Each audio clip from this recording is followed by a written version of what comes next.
guess our office at a high level, we're just really trying to take the research at the university and meaningfully try to commercialize that and provide good service to our faculty, our students, all the employees, help them with any kind of questions they might have about that process, and just being a really, responsive and,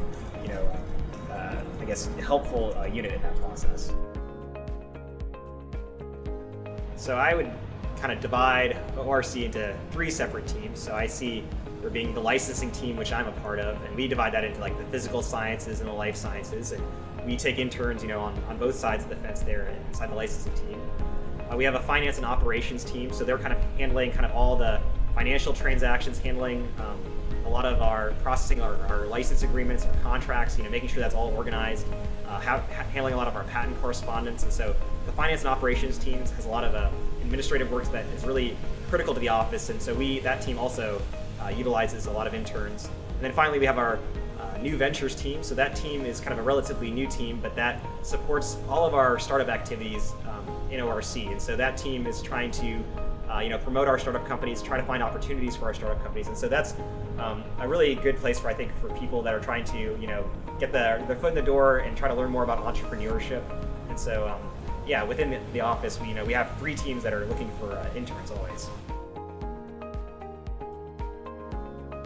I had a really great experience interning for ORC. The team was really helpful. It's been an interesting year. I started in 2020, so it was a very interesting experience coming on in the virtual workplace. But the team was very supportive. I was able to soak up a lot. There was a lot to learn, and it was really easy to navigate. I definitely think that the ORC has helped prepare me for my future career. Like I said, I was personally looking for a career pivot, a career switch, and so there was this perfect opportunity to learn from very experienced professionals in the field. Yeah, it's really fun. It's a lot better than I thought.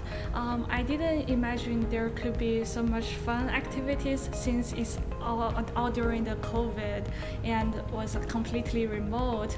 But it turned out to be a lot more interesting just than the regular activities we do. It's really nurturing. So every time there are any opportunities, such as some workshop or some presentations, Brian would email them to all the interns. So it's also a really good learning opportunity besides doing the tasks we have. And we also build the relationship with other interns as well. Even though I never really met them in person, it's just really nice to have this bonding within the office. Yeah, I definitely would recommend it to all the students, and I know it will be beneficial to both undergraduate students and graduate students. Yeah, I've really enjoyed it. Everyone has just been fantastic to work with. And this past summer, I actually got to participate in a National Science Foundation program called Innovation Core. And I was working with 2 food scientists who developed a really unique coffee flavor that they're building a startup around. And it was just a phenomenal experience to kind of learn what it takes to actually bring like a university-affiliated innovation to market. So it was a great opportunity. Yeah, I definitely think it's a great internship. It's awesome to work on campus, and it definitely does kind of open a lot of doors for you when you do start applying to jobs in the future.